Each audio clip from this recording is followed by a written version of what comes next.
საქართველოში პლასმასის მოხმარების შემცირების მიმართულებით რეგულაციები ამოქმედა უკვე ძალაშია დადგენილება, რომელიც სურსათთან შეხებისთვის განკუთვნილი პლასმასის გამოყენებას კრძალავს. რა კონკრეტულ აკრძალვებს ითვალისწინებს უკვე მოქმედი რეგულაცია, როგორია მისი აღსრულების მექანიზმები და რამდენად მზად არის ბიზნესი ახალ რეალობაზე გადასასვლად.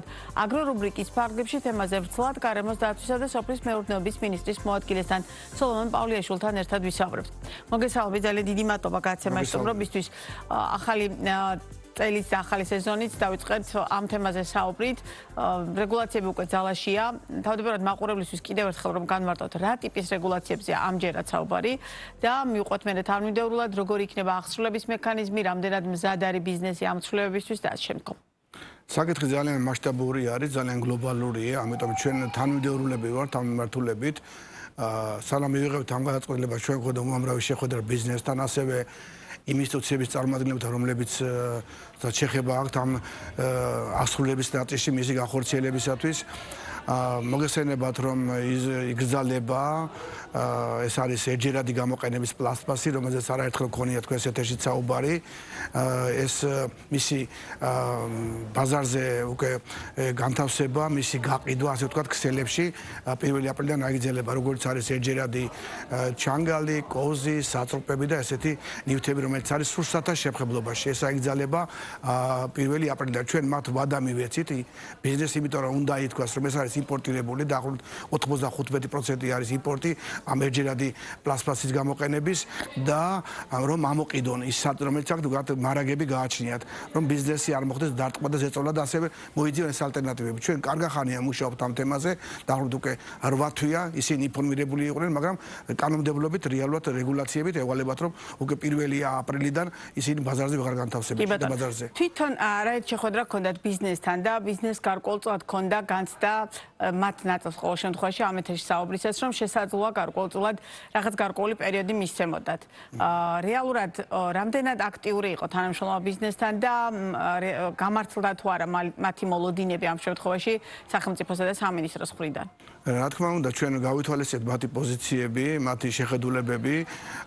ჩვენ ვფიქრობთ ზოგადად, რადგან ეს პროცესი დაწყებული იყო უკვე გასული წლის ივლისის თვეში, საერთოდ 1 იანვრიდან ჩაგვეკეტა, მაგრამ მათთან კონსულტაციების შედეგად ჩვენ გადავწია და ისინი 1 აპრილამდე შეიძლება ითქვას, მას ნებართვა აქვთ, რომ განათავსონ ადგილობრივ ბაზარზე, ანუ რა ის რესურსები, რომელიც შემოტანილია, ის მარაგები დავაზუსტებ, რომელიც მათ საწყობში აქვს შემოტანილი, ან რომელიც თქვა პირობითად ვიზახი და გზაში იყო და 1 იანვრიდან შემოვიდა, თუმცა 1 იანვრის შემდეგ მათ იმპორტი აკრძალულია და საუბარია დავაზუსტებ, საუბარი არის მანამდე შემოტანილზე და უკვე იმპორტი აკრძალულია 1 იანვრიდან. ხოლო განთავსება შიდა ბაზარზე ვიზახი, შიდა ბაზარზე მიწოდება უკვე, არის სარეალიზაციო ქსელებში მიწოდება, უფრო დავაზუსტებ, ეს უკვე აკრძალული იქნება 1 აპრილიდან. მანამდე კიდე აქვთ დრო ესე მოქმედონ ამას დაკავშირებით. ამასთან ერთად მინდა ვთქვა, რომ ასევე ალბათ იციან უკვე და ეს სახელმწიფო დაწესებულების ეხება, იმიტომ რომ ჩვენ გვინდა რომ მაგალითი ვაჩვენოთ სახელმწიფო დაწესებულებებმა, სამინისტროებმა, სიპ-მა, საჯარო სამართლიანი პირებმა, ასევე სახელმწიფო საწარმოებს ესე იგი შესყიდა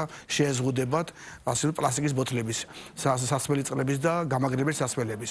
ესეც ვადა მიცემულიათ მათ 1 აპრილიდან.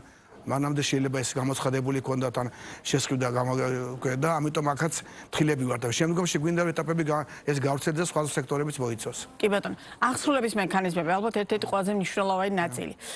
როგორი არის დაუშვათ აღსრულების მექანიზმი? რა პერიოდში ამოწმებთ, რა პერიოდში აჯარიმებთ, მე უკვე სანქციას როგორ აკისრებთ და მთლიანობაში ეს პროცესი როგორ მოიცავს და რამდენად გაქვთ იმედი, რომ დაუშვათ ამ შემთხვევაში ბიზნეს ოპერატორები აი ამ ჩარჩოებში შეშდებიან და ამ ახალ რეგულაციას კარგად ხასაგებია. რაც შეეხება ამ სეგმენტს, მინდა კიდე ხაზი გავუსვა, ეს არის იმპორტირებული. ამიტომ იმპორტის ჩაკეტა ყველაზე მარტივია, მოდი ვთქვათ რეალურად, იმიტომ რომ საბარო სამსახური, ფინანსამის საბარო სამსახური ძალიან ეფექტური ამ ნაწილში. ეს კოდების მიხედვით არის გავლენა ფინანსამინისტროს და ისინი გარკვეული დეკლარაციის შესაძლებლობას მოუწევთ მათ, რომ ამ კოდების გარეშე სხვა არ შემოიტანონ, არ შემოაპარონ. და ასე გარდა მაგის იქნება რისკ ფაქტორებიც იქნება და რისკის მიხედვითაც იმუშავებენ ისინი. ეს ერთი რომ იმპორტია და იმპორტი ადვილად ჩაიკეტება. მეორე ის რომ რაც შეეხება თვითონ ობიექტებში, ეს სურსათთან შემხებლობაში ამას შეამოწმოს სურსათი არის სააგენტო, ხოლო წარმოებას შეამოწმოს გარემოს დამხმარებლობის დეპარტამენტი. ამიტომ ყველა ინსტიტუცია არის ჩართული. ყველა არის მზად რომ იმუშაოს ამ მიმართულებით და ამიტომ მე ურჩევ მათაც რომ ეს პოლიტიკური ნება სურვილი გამოხატონ და იციან უკვე მათ შემთხვევითი არ არის და ვერ იტყვის რომ მე ეს თემა არ ვიცოდი. ვერც იმპორტიორი, ვერც წარმოებელი და ვერც ნებისმიერი სხვა. ვერც იგივე ქსელური მარკეტების მეპატრონეები. ყველა იყო საქმის გულში, ყველა არის ინფორმირებული. ამიტომ დღეს კიდე მინდა ვთქვა, რომ დაუდასტუროთ ჩემი პატივისცემა და უნდა ეცოდნენ რომ ანალოგიურად უნდა იყვნენ კონსტრუქციულები და უნდა ითანამშრომლონ ამ მიმართულებით, რასაც სახელმწიფო პოლიტიკური ნება მათ ჩართულებით მოხდა ეს ყველაფერი. კი ბატონო, გამოცდილება რას ადასტურებს? დაუშვათ ამ წლების განმავლობაში ჩვენ არაერთი ამ ტიპის რეგულაცია ჰქონდა სხვადასხვა მიმართულებით მიღებული, თუმცა მთავარი მიზანი ამ შემთხვევაში ყველა ნაწილში იყო, რომ გარემოს დაცვის მიმართულებით მაქსიმალურად თავიდან აგვერიდებინა ძალიან მნიშვნელოვანი დაბინძურების სქემები და ბიზნესი ამ პროცესში ყოფილიყო ჩართული. გამოცდილება რას ადასტურებს? იმ პერიოდიდან რაც უკვე დავიწყეთ და მთლიანობაში ამ პოლიტიკას ვახორციელებთ. შედეგი რა გვაქვს? ანუ იმ შედეგზე გავედით რეალობის თვალსაზრისით, როგორიც იყო დაგეგმილი, თუნდაც იგივე ასოცირების შეთანხმებით ნაკეთში ვალდებულებების კუთხით. სიტუაცია როგორია? უნდა გითხრათ, რომ ზოგადად პლასტიკის დაბინძურება არის მსოფლიო გამოწვევა და ჩვენც მაღალი ამბიციის კოალიციას მიერთებულია ჩვენი ქვეყანა, რომ 2030 წლამდე დაასრულოთ პლასტიკის ნარჩენების დაბინძურება ქვეყანაში. და ეტაპობრივად მივყვებით ამას. რა თქმა უნდა, პრობლემა იყო, გამოწვევა იყო და მართალი ბრძანდებით ეს ახსნილების ნაწილში, მაგრამ აქაც თუ თქვენ უშუალოდ საუბრობთ პარკებზე, აქაც იმპორტი ჩაიკეტა მთლიანად.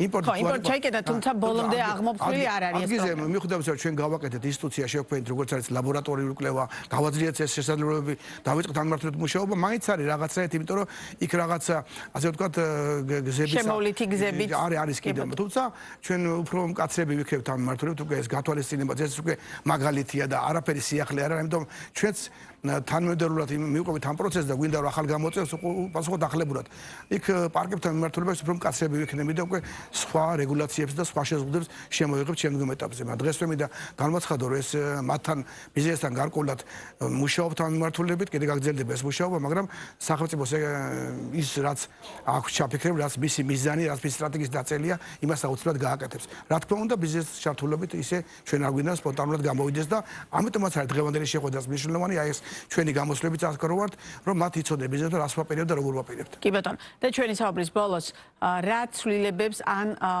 ახალ რეგულაციებს უნდა ელოდოს ბიზნესი, არა მხოლოდ პლასტიკის, არამედ მთლიანობაში ამ ნაწილში. ესე იგი რაც გაქვთ განსაზღვრული დაგეგმილი. კი ბატონო, რაც დაგეგმილი გვაქვს, მოდი ასე ვთქვა. რაც უკვე ვთქვი, რაც უკვე მიღებული გვაქვს, ეს უკვე იციან მათაც. ასევე მინდა ვთქვათ, რომ ჩვენ ქონდა ბიზნესთან შეხვედრა, ჩვენ ვაპირებთ, რა თქმა უნდა, ეს მოსაზრება და მოხდეს პერიოდში ეს ინიციატივა აჩვენეთ და მას რა თქმა უნდა მთავრობაში ავტორიტავთ. ვაპირებთ, რომ 1 ივლისიდან, მიმდინარე წლის 1 ივლისიდან, ესე ვთქვათ, ეგრეთ წოდებულ ხორეკა სექტორში, რომელიც არის რესტორნების ქსელი და კვების ობიექტებში, პლასმასის ბოთლების, პეტის ბოთლების გამოყენება შევზღუდოთ 3 ლიტრამდის. ეს ძალიან მასშტაბურია, ვიცით, რასაც გვაქვს საქმე, ამიტომ ეხლავე რო იცოდნენ მათ, აი ამ განწყობით უნდა იყვნენ. ამის აკრძალვას შიდა ბაზარზე. აქვე ხას უსვავ, ჩვენ წარმოებას არ ზღუდავთ. კი ბატონო. არც პარკებთან შედარებით წარმოებას ექსპორტს არ ზღუდავთ ჩვენ. ჩვენ ვარეგულებთ შიდა ბაზარს. ეს შეიძლება ეს აიგზალება სავარაუდოდ, თუმცა ეს არის ინიციატივა ჩემი და უბრალოდ ეს არის მოსაზრება ამ ეტაპზე, როგორც ერთ-ერთი ჩინოვნიკის, ვინც ამ პროცესში ჩართული. შემდგომი ეტაპი იქნება, რომ მომავალ წლიდან ჩვენ გვინდა რომ რა თქმა უნდა მომავალ წელს რაღაც შეიძლება გარკვეული პერიოდიდან საერთოდ აიგზალოს იგივე ამ ეგრეთ წოდებული პარკების, რომელიც იყო აქამდე ეს არის ბიოდეგრადირება და კომპოსტირებადი პარკების და მაჯერად გამოხდა და ალტერნატივა გაჩნდა მრავალჯერადი გამოყენება. თავი აქცენტია მრავალჯერადი გამოყენებაზე. რატო ვიძახთ პლასტიკია და შუშა, იმიტომ რომ მინა არის მრავალჯერადი გამოყენების. მინა არ არის დამბაბინძურებელი. მას არ გააჩნია გარკვეული სუნი, არ გააჩნია გემო. ამაშია საუბარი, არ წარმოშობს გემოზე განცხელების პერიოდში ტალატები არ გადაედინება. ძალიან მარტივია, ეს ყველა მიციან. მეწარმეებაც იციან, ამიტომ ჩვენ გვინდა რომ ეს ბაზარი ამ კუთხით დავიცოთ და ჩვენი მომხმარებლები დავიცოთ. ამას აქ როგორც ეკოლოგიური პრობლემა, ასევე ჯანმრთელობის პრობლემა დამაძლებად მედიცინის წარმომადგენლები ისაუბრებენ. ეს არის ორი რამ და ვფიქრობთ, რომ ქვეყანა ნაბიჯი მივა იქამდე საბოლოოდ მთლიანად აიგზალოს, შეიზღუდოს პლასმასის ბოთლებით მიწოდება იგივე სავაჭრო ქსელების. ეს გვინდა რომ მომავალი წლის გარკვეული პერიოდიდან აღგზავნოთ ესეც. ამიტომ ეს მთლიანად. ოღონდ ახლა 3 ლიტრამდე კიდე ხას უსვავ. რამტო აქვს მნიშვნელობა უბრალოდ მხოლოდ იმიტომ რომ დაუშვათ ეს უფრო მასობრივი მოხმარების არის თუ დიახ, გეთახმებით.